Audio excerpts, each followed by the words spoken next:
Welcome to Undressing Intimacy, where we cut through the bullshit Greggy, so we can get naked. you can't say that. Why not? How would you say it then? Well, maybe more like, welcome to Undressing Intimacy, where we undress emotionally so we can undress physically. That's exactly what I said. Not sure what the problem is.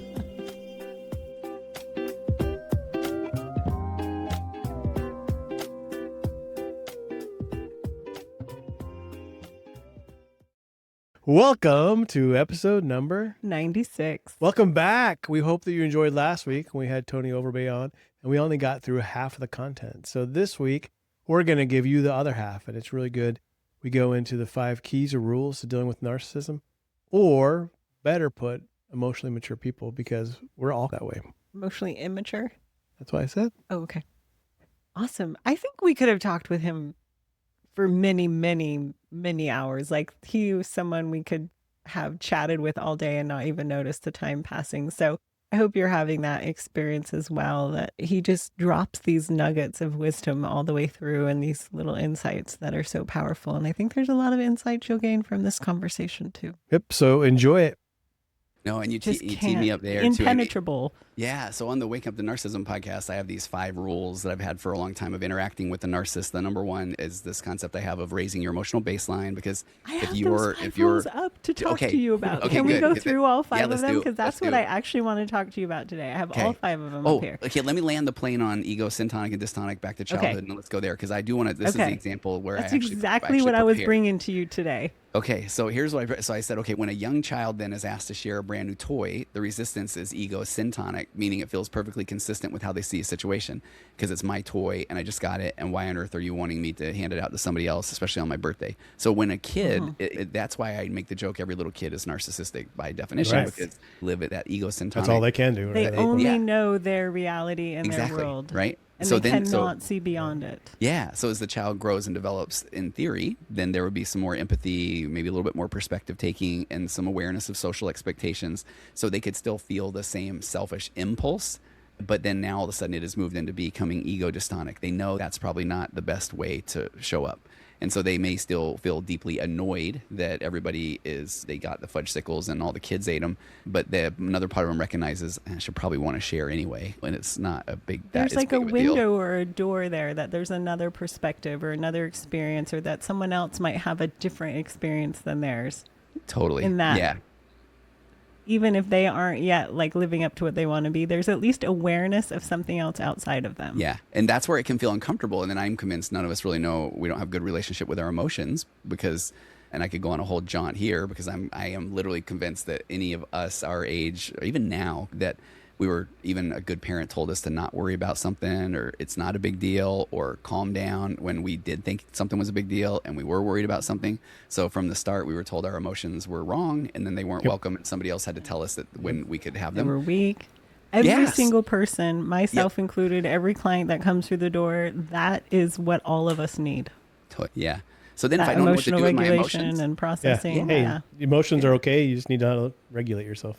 yeah. And so I don't like them, and I don't know what to do with them, and then I feel them even when I know I shouldn't. Should on myself Right. there for a second. But that is still from this ego dystonic place, and so that's where somebody may come into coaching or therapy, and they still probably want you to tell them that they're right, because that would be Yeah. easier, Yep. right? Right. But at least and they they're wouldn't there. have work to do. Yeah. Totally. They realize there's something that Yeah. It is. And so Even that's if they where we don't start. want to face it. Right. There's So some that's where- realization. So a true narcissist they're not listening to anything any of us are putting out. That's the funny part. So that's why I say that. Unless really, you are supporting what they're already saying, and then you are all of a sudden their authority. Yeah. Or like then reference. they'll use you as Yeah, that's what I say. That one, because I know I've worked with true people that we could diagnose, but it's a very brief amount of time, because they try to get what they need from you, and then if you don't Exit. buy it, then they're done. But they might let their spouse keep seeing you, because maybe you can fix her.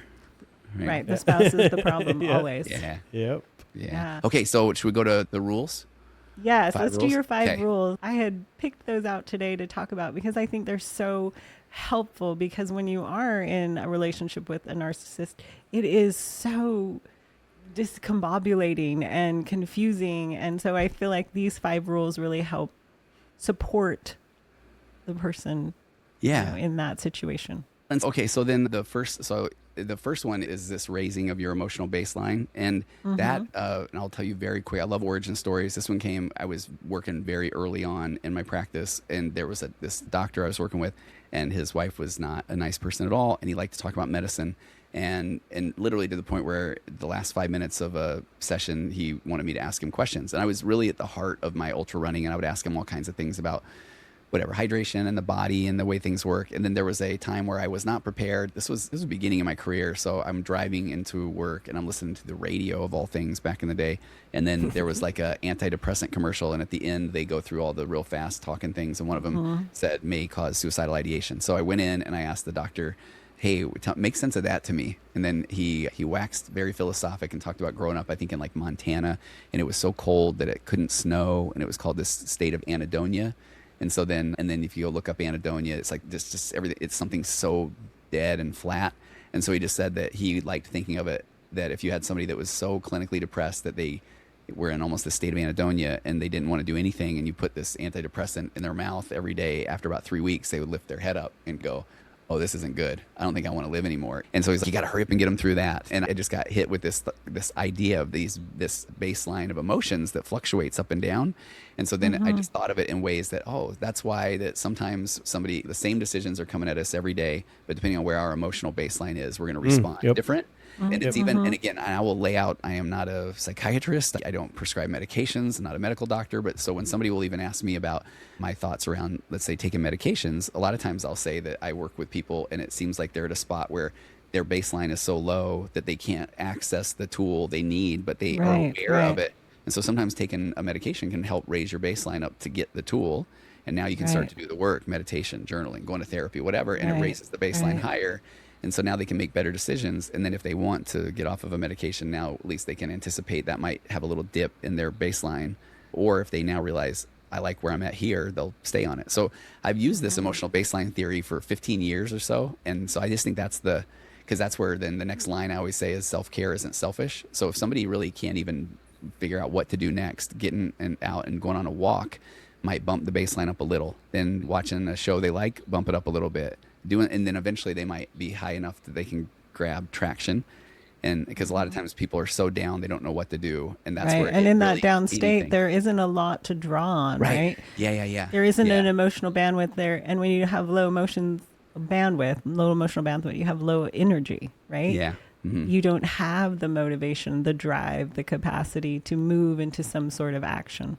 No, and I remember working with a client and he has since, it's one of these happy stories. He's remarried and lived happily ever after. But when I was working with him, he was going through a brutal divorce and there was infidelity, and he was a programmer and he couldn't do anything. And I just asked him what kind of novels he likes to read. And he likes John Grisham books. So do I. But he's like, but I shouldn't. I should be reading these spiritual tomes and trying to get myself better with God and all that. And he's like, but I know God's mad at me. All these things. And I was like, read the Grisham. Let's do that. Just pick up something that brings you some Shorten joy. that lens. Take that first next step. Bring in some joy, worked. some spark, some life. And it led to going on a walk and petting a dog and doing a little bit of computing so that's that first one is raise your emotional baseline. We kind of do that through desires. What is it you desire? What's calling to you? Maybe it's a John Grisham novel. Maybe it's something green. Maybe it's plants. Maybe it's, and you start to kind of wake people back up to themselves, and that raises that emotional baseline. Yeah. And what's funny is like what we were saying earlier is I think a lot of times people their number one answer is, I don't know.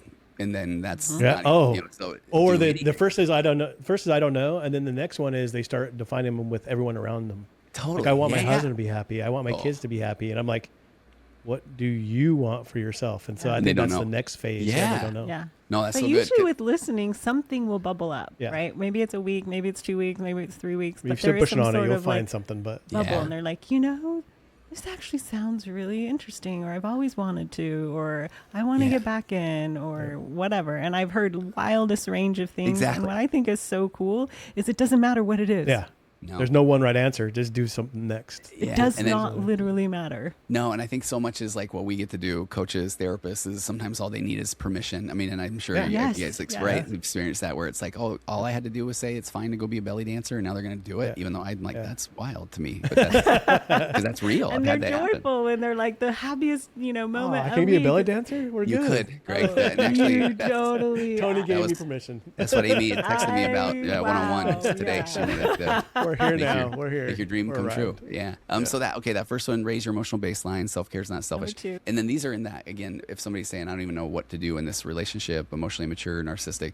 So that one's important. Number 2 is I say, get your PhD in gaslighting, because now once I'm starting to get my baseline up, then maybe I'm going to be a little more aware of, wait a minute, I did say that, or that isn't the way things played out. Because if your baseline's low, it is hard to recognize that maybe there is something more going on in the communication, which I think is part of these are laid out in order, because then if I'm understanding gaslighting more, and it doesn't mean I'm going to call it out. We'll get to that in a minute. That's the 5th one here.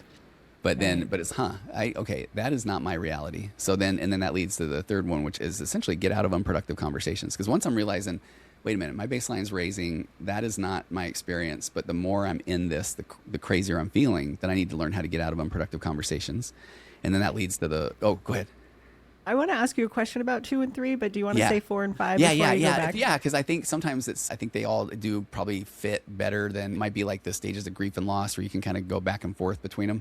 So then that 4th one then is learning to set healthy boundaries. And I'm somewhat obsessed with the difference of a boundary versus an ultimatum, because I think so often people don't know the difference. And so they say, you can't talk to me like that. And if you're dealing with a narcissistic or really emotionally immature person, they're like, oh, I can. Let's put a pin in that one, because that was... Yeah, we need to come back to that one, because I've had so many clients. Thank you for Yeah. So boundary is an if then. If you talk to me that way, then I will leave.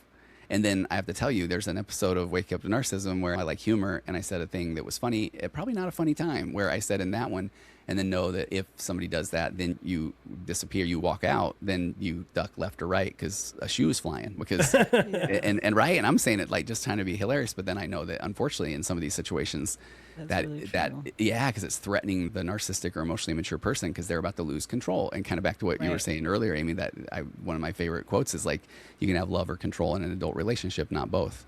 And if the person has no idea truly to love, you don't allow them to have control over you, you stand back and watch that reaction. Right? It will be bigger. And that's sometimes what's harder as people get stronger in relationships and they're no longer engaging in emotionally mature ways. The other spouse feels that loss of control. And they're going to and their reactions will increase. And so they'll come and say, it's getting worse. And you're like, for sure. Yes, it is.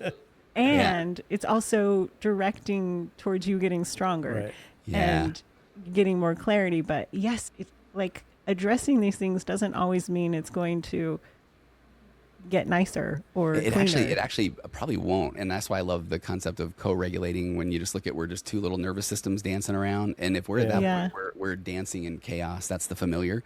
So when one person gets more grounded or calm or differentiated, the other person, they have to go bigger to try to pull what am I going to do? Unhealthy co-regulation. And that's where earlier when I was talking about capacity, is that's when you really see if somebody can hold on to themselves. And I know that differentiation, that this person will either blow up so big that then they explode out of the relationship, or it can bring them into coherence, but that's the capacity issue. And you don't know that one, because that's the stuff I watch on my couch on a daily basis.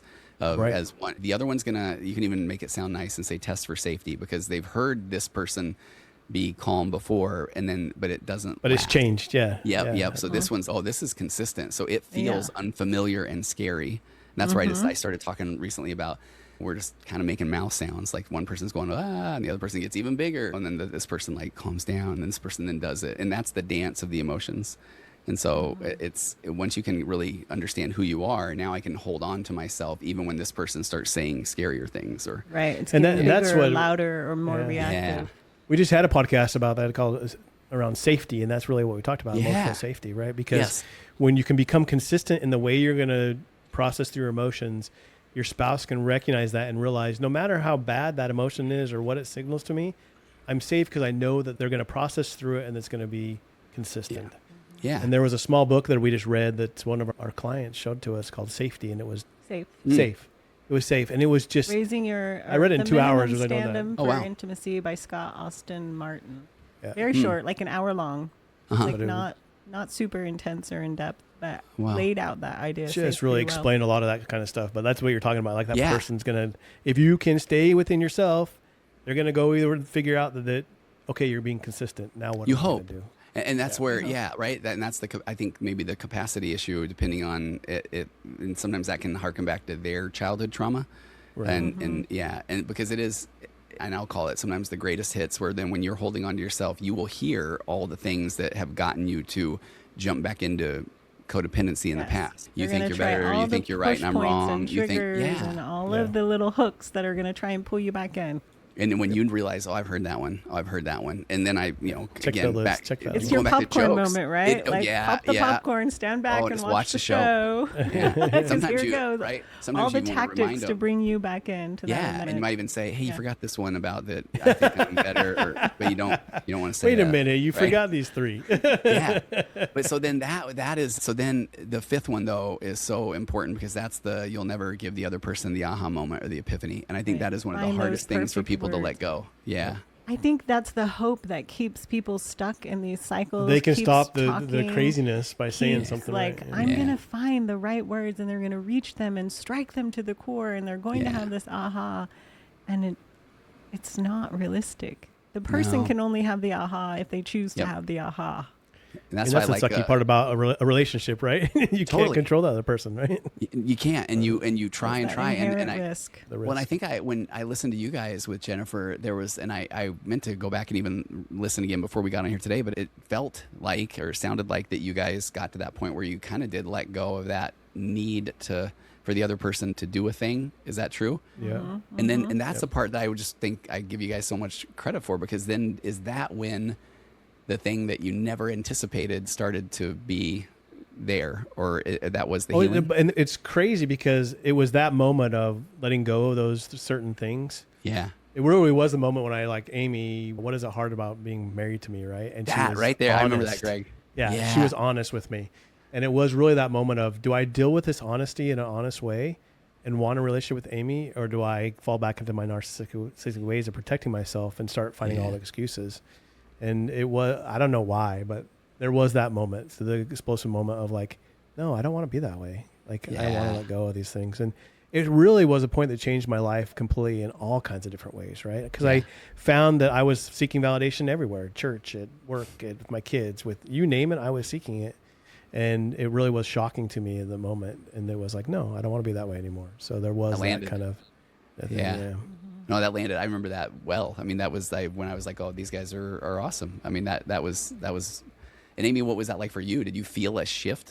Did you feel something leave? Did you feel something grow? What'd you feel? It scared the crap out Well, of her. there were two things. Greg was he has a nice big personality, which I love, but it was always pressuring, always like riding me, always right there constantly. And so it almost felt, I used to use the word suffocating. Yeah. And so the first experience was, I can breathe. I can breathe. Oh my goodness. There's my breath. I have a little space to even come up for air. Yeah. And that was such a huge relief. And then following that, it was, Uh-oh. and now if I'm not just in response to him, What I am have I? to actually choose, what do I want? What am I going to do Yes. here? Like, I'd literally just been in response, right? Yep. And so then it was like, who am I going to be? Like, what's going to be my definition? And how am I going to face this? And what am I going to do with do I have desires? Do I want desires? Do I want to be married? Do I want? It brought up so many questions. So it was kind of a two-part. It's the craziest part because it's the thing you fought over for so long that you didn't want. Your ego protected you of this thing. Yeah. Right? Yeah. And in the moment of when you get rid of the ego and decide to cast it aside, it's the thing that shifts everything over to start the change. Yeah. And really, I like to tell mostly my male clients, like, just get the hell out of the way, right? Like, Yes. get out of the way, give her space to breathe. And most of the time she's going to start discovering what she really desires. And hopefully you're one of those things, but you don't Yeah. know, right? Yeah. You just, No, great. and It's that's so- the it's risk so we good. don't like to really Right. face. Well, and Yeah. I still remember this one episode on a different podcast where I was like, man, should I say this out loud? Because I'm noticing it, and I'm saying it in sessions with guys I'm working with, where it is a lot of the guys coming to me they're coming to me, thank goodness, they've been told they're the narcissist. They started listening. They didn't like me until they hear me say we're all immature, and I start talking about my own experiences. Then they're on board, and then once they start doing the work, because I'm pretty convinced that if you give him the right tools, a guy does want to fix things, and he can compartmentalize some things that would or otherwise cause somebody to really collapse. And so then, and again, hopefully you can tell by now, lots of humor as a deflection, but also just as a way to express myself. But there would be a moment where the guy would almost say, hold on a minute, isn't she actually pretty immature? And I'd be like, oh, don't you say a word. But you, my friend, you welcome to the next level, because now because it's like he's the problem. And I'm like, well, you both are, but I can't say this yet. Yeah, but I can't say Right. Yeah. And I then have to once say he, to my clients, they have their issues too, but Yeah. you're sitting in front Yeah. of me. I'm So working with you. dealing with you right Oh, now. by the way, you're the only thing that you can control is you. So let's just Exactly, work when on right? I'm that. talking to them, Yeah. I deal with them. Right now, it's you and me. But that was So- 17 years of our marriage trying to yeah. figure out how to fix Amy. If she would just, My I begged goodness. her to go to Jennifer's things. I and went to like, Jennifer's first Art of Desire like, when it was 4 She's broken. classes She's so broken. online of her just sitting in her office, and like there was a phone too. It was like so long ago. Yeah. Wow. But I can tell you that exact moment. I know we're totally over in a rat's hole. We'll get back. But I can love tell it. you that exact moment when I was listening. So I was taking Jennifer's course for men, Art of Loving, which she wanted to name it How to Be Lovable, but she thought it was too mean to men. So she called it Oh, that's funny, Art though. of Loving. Makes sense. And I was sitting there because I was feeding the horses on Sunday. I was all by myself at the therapy ranch, and she was talking about this validation and what was going on. I'm like, oh my gosh, I'm the problem. It's me. I was like, Taylor think it Swift was was singing in my mind. before she even wrote it, and it was shortly after that you came home and then asked me Right. the And that's when question, that next one step took it. because But now there was space to actually was receive so an eye-opening to answer say that, instead of yeah. like just Yeah. tell me I'm wonderful. I wasn't Right. asking for her to validate me. I was asking for the truth, and it felt differently. But that was the moment was like, I'm the problem. Yeah. It's me. And I Yeah. remember the pause before I actually told you. I was like, Am I going to tell you the truth or not? can I actually say this out loud? I bet. Like, Amy. This could be it. Yeah.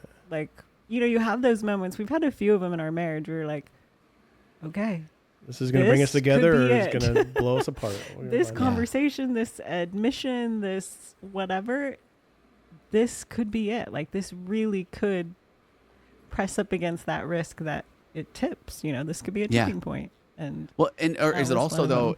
Can I ask you there, Amy? Though sometimes I view it as though does it also feel, oh, we've been here before.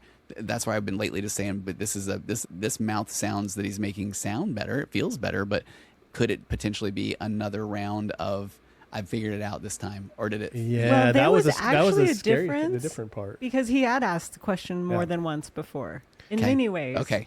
And so it wasn't that there was something very It's different. that part that we can track about our spouse. I think that she could track that I was asking in genuine.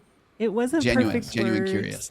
Yeah. It wasn't, that he's phrased it in a different way or something, because a lot of times we do learn these pretty scripts, but underneath everything is just still, a total Totally. mess. So it wasn't about the words that he used. It Yeah. was literally the look in his eye. Tell me, I actually want to know. So would you say that's that embodiment or integration, or it was part Yeah. of him now? It wasn't like, is this the right thing? It's he was. Right. It just was. He was like, My ego wasn't trying to Tell protect me. myself Yeah. anymore. It was Yeah. I wanted the real thing. And the funny thing is that I responded by being quiet and then getting up. We were sitting on the bed. We're laying in the bed and walking away. And she responded like she would always respond, where she got up and came after me.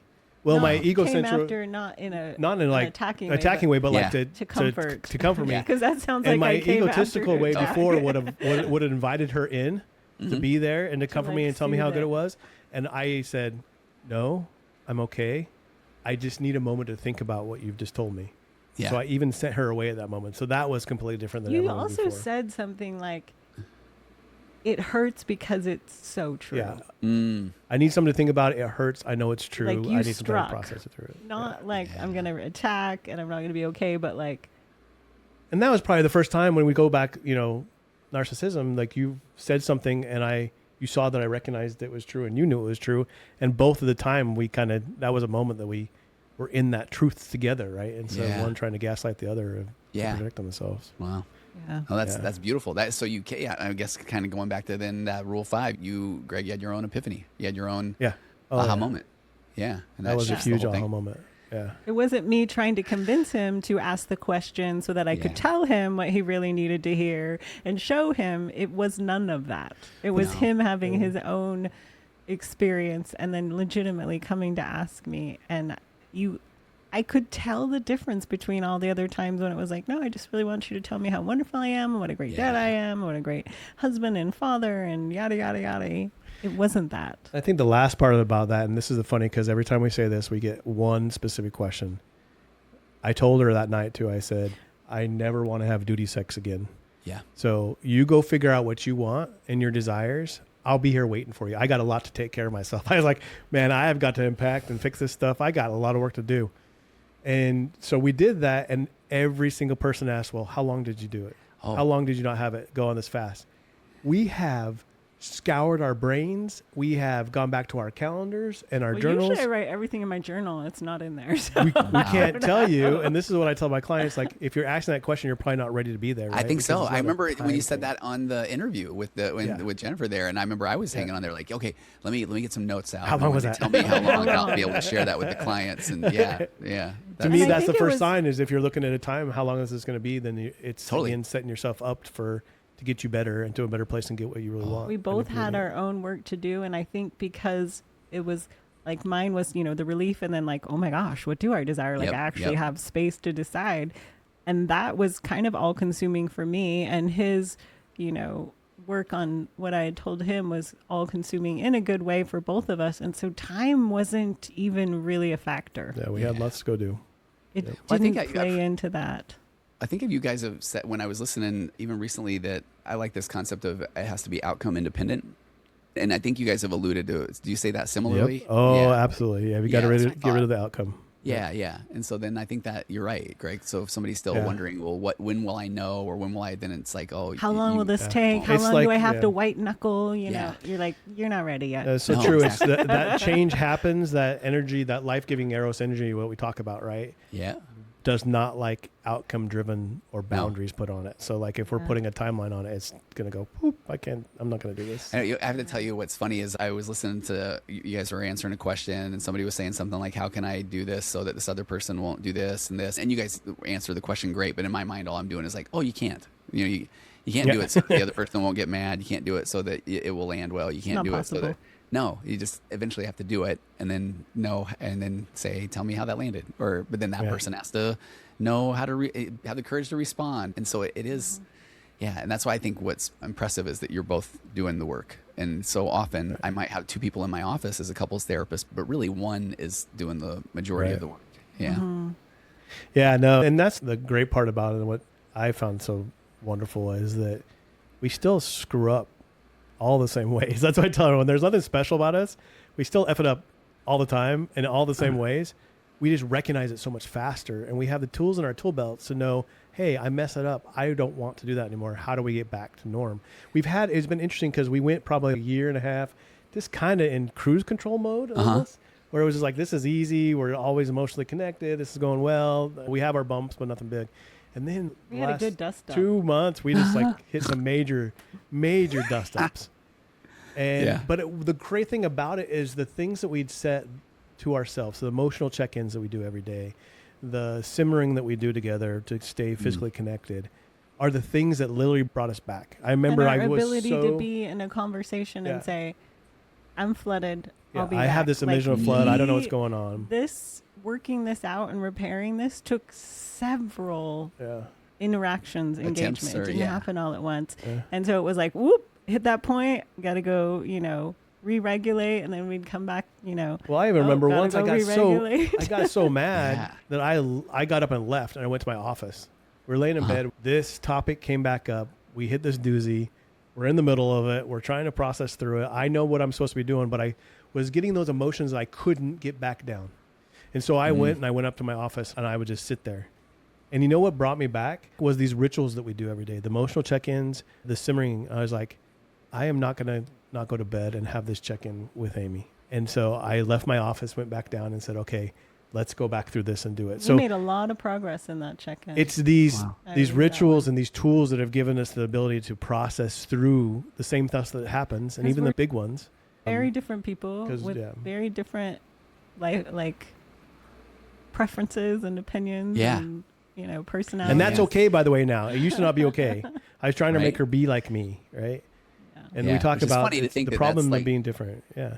Yeah, because when we're starting with the codependent and mesh, don't know who we are. It is funny because I like that you're saying that, because I like when a couple gets to the point where you're trying to almost sell them on differentiation, and I get the fact that where it all of a sudden seems so scary. And I don't know if you guys hear this often, but I'll hear well, then what's the point of being married? And I know that when they get to that point, now here comes you're jumping out into the great abyss, Yeah. and like you're trusting Something's that- going to happen. Yeah, yeah, and that It is is scary. a You leap can't of go faith back. and a Yeah. leap of Yeah. trust. Movement's going to move somewhere where they're stuck otherwise. Yeah. Yeah. Yep. So it's been an amazing journey, right? It's changed my whole life in so many different ways. I was about everything that I approached. It had to be this way. It had to be right. Never curious. Yeah. I always was protecting myself. And so not only has it changed our relationship, but just how I relate it with others everywhere, right? And Yeah. it's Our been a major kids, switch. Extended family, friends. Yeah. With my sister just recently, that we did not get along for the very longest time. And she came to visit me in the horse show in Vegas. And this conversation was just a beautiful conversation, because I was like, I see you now, right? And I see what I've done. Yeah, And it was just amazing. that is. As you work with people with highly narcissistic traits, or even that you would qualify as a narcissist, do you Yeah. see the potential in them to really change, to be able to be vulnerable, to develop empathy, to be able to open up to intimacy? What is your experience there? Okay, so that is such a good question, and I am probably saying that a little bit to build space as I As I can think about it. That's a hard yeah, question. it is, and I mean I work with so many couples, and I've noticed a lot that I want them to get better. That's part of what I think when we were talking off air, where you can look at anybody that puts out a lot of content, you can kind of see where they're at. And so my 4 pillars of a connected conversation are really around, it seems like if I look back on it, of saving marriages. And then maybe it's like, because if I do that, then I'm a good therapist, and then screw your mom and dad, there's my validation. And so I've noticed that the differentiation stuff, it really began, and it's wild. I used to have Jennifer on maybe once a year, and then I realized the last time I had her on was the start of my differentiation journey, because I'd asked her about if she was familiar with emotionally focused therapy, which is underneath my 4 pillars of a connected conversation. The book Hold Me Tight, Sue Johnson. Sue and then, Johnson. and her answer changed everything for me for the last 3-4 years, where she talked about that she's familiar with emotionally focused therapy, but the locus of control, she doesn't like where that's at. And I remember even in the moment in that episode thinking, okay, I wanted to defend that, but then I was like, oh, it's wild, because you're putting out your emotional bid and asking your partner. Part of emotionally focused therapy is saying, are you there for me? Can I count on you? Do you have my back? Do you love me? Here's my heart. And if the person doesn't take it and respond well, I would always say they're taking it, throwing it on the ground, stomping on it. And so then the 4 pillars are great, because the goal is to be heard and understood, but it's not to resolve things. And because resolution would typically lead to the more immature person basically get in their way, what I would call the pathologically kind person. Yeah, kind of shutting things down. And then you're training the relationship by what you tolerate. And then you're hoping, and it would feel weird as a therapist, where if you had a couple that came in and they're doing we just don't know what we don't know. We've connected with you in your podcast, and you give them 4 pillars, and they never, I didn't know that's how you felt, and I know how that's you felt. And then it would start to really click. But then you would get situations where it's like they just didn't land well at all, and it felt so uncomfortable. But I could say, well, you both said the things, there they are, way to go, see you next week.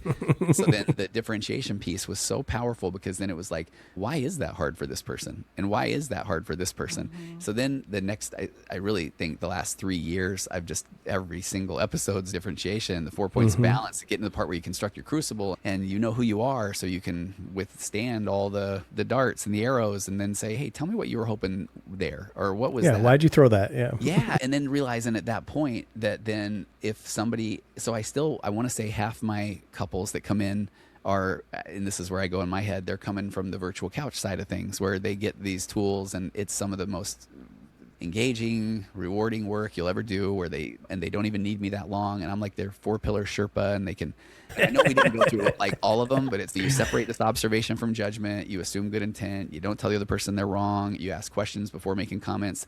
And then the 4th pillar is you don't go victim. Yeah, you stay present. You don't go, okay, I guess I'm a piece of garbage. And then the person says, no, you're okay. And you do that, rinse and repeat and over. And it doesn't always mean that we both agree. And then I'll say, okay, you put that one aside. And then you have more of these 4-pillar conversations. And I didn't know you thought that. And I didn't know you felt this way. And then you can come back to this one with now even more curiosity because you didn't withdraw and you didn't attack. But then the other half of the couples coming in, that isn't landing. And it's so fascinating because then that's where you start seeing what the emotional immaturity range and the capacity issues. And if somebody is, and then you're seeing one person really get stronger through the relationship, which is differentiation. I'm going to learn so much about myself.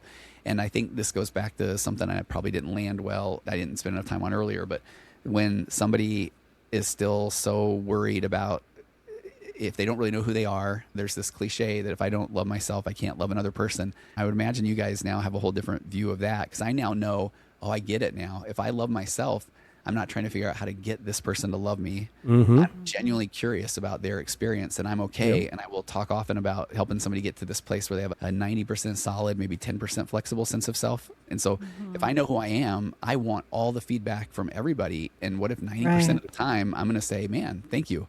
Even if they're like, I hate the way you do that. I'm like, do you? Tell me more about that because I'm good, but I'm flexible. I want to know more. And then I'm willing to self-confront at that moment. And so I don't want to say difficult because it's just fascinating is to watch that happen. So when I first get a couple in, I don't know yet if they're really virtual couch couple or waking up the narcissism couple. And so then as it starts to unfold, one of my favorite words, as it's unfolding, you're really watching, are both people doing the work? They don't even have to be doing it at an even equal pace, but it just starts to just become. And now they didn't know what they didn't know. Now they're having these new tools. They're bumpy. They try them sometimes until they don't, then they do. And that marriage just starts to just become something incredible. And then the other half is one person starts to become incredible in the relationship. And that's where I go back to, I think what we were saying earlier, that I remember reading Passionate Marriage, and Schnarch has something in there about that if you still think you're more differentiated than your partner, you're not. Yeah, you're probably not because you have to be in certain. Co-creating the problems. Yeah. And so then, but then when somebody is making they think they need to make the decision, but when they're still in it and they still have that much, I'm doing it wrong, or why doesn't this person understand? I now know through lots of couples experience that you actually, as you learn about yourself and that person isn't showing up, that then it's such a different thing when you get to that point, that it's not the clinging, I'm broken, what's wrong with me, why doesn't this person love me? It really is I'm good. And I actually, this relationship, I'm accepting the fact that it was what it was, and I didn't know what I didn't know, and now I've learned so much about me, and I made the bid and they didn't show up, and bless their heart, and I can't fight this, and then that person is good. So I mean, like, I don't even know if that answered the question, but that is a fascinating process to watch because I see it any week. All these couples are in these different stages of, they're getting close, then something will happen, or they make a lot of strides, and then there will be a big blow up, but then they'll recover, where other ones will then, okay, this isn't working. It's just, I think that's actually why I like this job as much as I do. So if we're to go back ahead, Amy had asked if they're true narcissistic. I think you mentioned it early. They'll ditch you pretty quickly, right? Yeah, they can't get what they want. Yeah, so maybe the real answer to that is what happened with that one couple. You said, did they? So maybe the real answer is, you just don't see me correctly. Yep. So and then they tap out. Yeah. And that actually, you're right too, because those, I guess those don't maybe even stay in the memory bank because they come in, I become another therapist that the person's trying to manipulate. Trying to extract something. Yeah. And I'm an old man now. I don't have the energy to be manipulated in a therapy session. And it helps. I mean, next. Well, and I think the egotistical part of this too, that I think a healthy ego, I'll call it, is that actually has been nice, because if the reality is, if you do have a wait list and you like what you do, and that, then I'm really not gonna put up with it where somebody's like just trying to continually convince me how bad their partner is. That just isn't a thing. That does answer the question. And I think just in regards to emotional maturity, which is broadly called narcissism in a lot of ways. At least my take is, if someone is willing, there can be so much progress made. If they're willing to look at themselves, and if they're not, Yeah.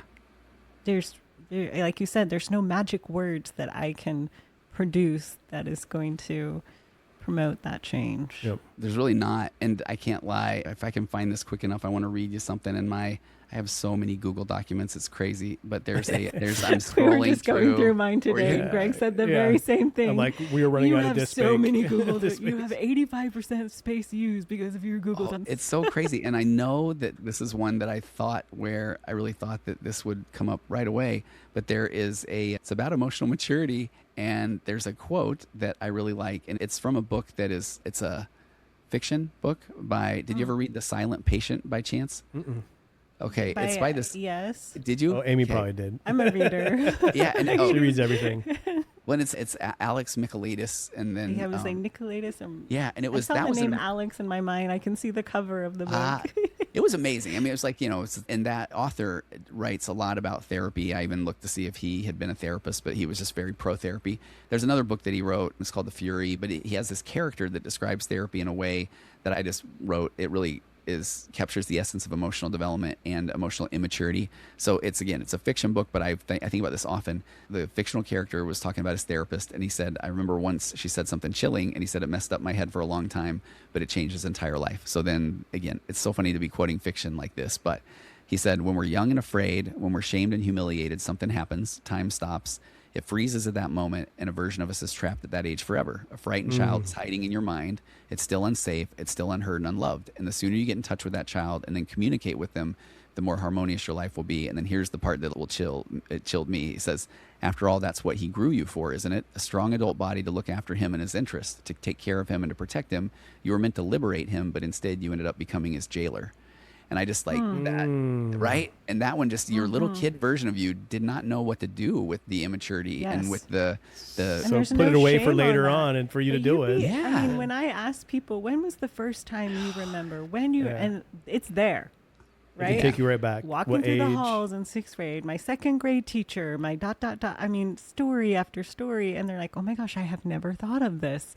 Right. But you ask that question, it bubbles up, and you're able to. I love, though, that idea of not being a jailer. Supposed to be it's a liberator, and you're liberator, not the jailer. And then you're a jailer, because then you look at like emotional immaturity isn't a defect, and it's just part of the human condition, and that then the survival skills that it's I think the shame. I It's actually the shame. think it's the opportunity, because if we didn't have something to challenge us, to have a reason to grow, we would atrophy because we wouldn't do anything. Yeah, like I think so too. Yeah. That's why we all have some negative narrative, some defense coping mechanism, something that we need to look at, no matter how perfect your childhood was, because then that provides an opportunity for growth that you get to choose.